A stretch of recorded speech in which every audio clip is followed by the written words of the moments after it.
From the National Newsroom of the Canadian Press, I'm John Kennedy. 3 Indian nationals living in Edmonton have been charged with murder and conspiracy to commit murder in the death of BC Sikh activist Hardeep Singh Nijjar. RCMP Assistant Commissioner David Thibault says there are several investigations happening related to the murder, including possible links to a government overseas. I will underscore that today's announcements are not a complete account of the investigative work currently underway. There are separate and distinct investigations ongoing into these matters, certainly not limited to the involvement of the people arrested today, and these efforts include investigating connections to the Government of India.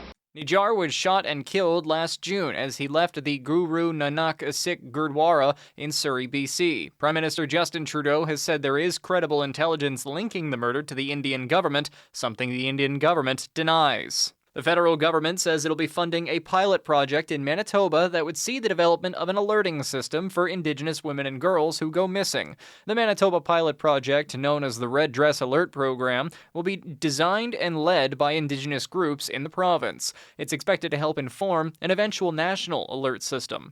Crown Indigenous Relations Minister Gary Anandasanguri says Manitoba was chosen in part because the provincial government is supporting of the alerting system. We have a leadership that believes that this is an area that is important, that needs to be addressed. It's willing to be a partner with the federal government on this, and I believe that is the type of collaboration that's required for us to move forward on addressing this crisis. There is no timeline for when the system will be up and running. U.S. President Donald Trump's former ex-campaign and White House press secretary Hope Hicks broke down on the stand today during her testimony at her former boss's trial. Reporter John Stantucci tells us what may be behind it. I think so far this has probably been really the most dynamic and frankly revealing testimony in the sense that Hope Hicks has never spoken, but in some ways I think Hope Hicks was bracing herself, because you have to remember one thing about every person that has left Donald Trump's orbit. They have received the counterpunch from Donald Trump. Hope Hicks knows that. She orchestrated that for many years. Her testimony comes a day after prosecutors played a recording of a meeting between Trump and his former lawyer and political fixer Michael Cohen shortly before the 2016 election, in which they discussed a plan to pay off an ex-Playboy model who claimed to have had an affair with Trump. The U.S. Air Force has put artificial intelligence behind the throttle of an F-16, and the robot didn't rebel against mankind. The aerial combat flight of experimental F-16 fighter jet was controlled by AI, with Air Force Secretary Frank Kendall riding in the front seat. After the flight test, Kendall said continuing standard jet development without AI would be a larger security risk than implementing it. This is the Canadian Press. In sports, the Vancouver Canucks have a second shot at moving on to the second round of the NHL playoffs when they take on the Predators tonight in Nashville.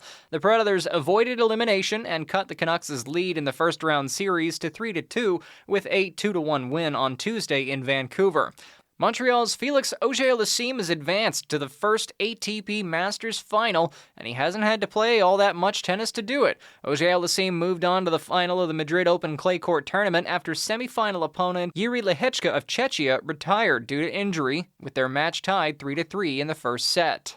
The Los Angeles Lakers have fired head coach Darvin Ham after 2 seasons in charge. The Lakers announced on social media that they were dismissing Ham 4 days after their NBA season ended with a first-round playoff loss to Denver in 5 games. Ham led Los Angeles to the Western Conference Finals less than a year ago, in his first season as the NBA head coach. From the Canadian Press, I'm John Kennedy.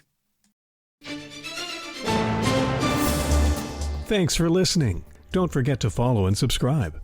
For more of today's top stories, visit thecanadianpressnews.ca.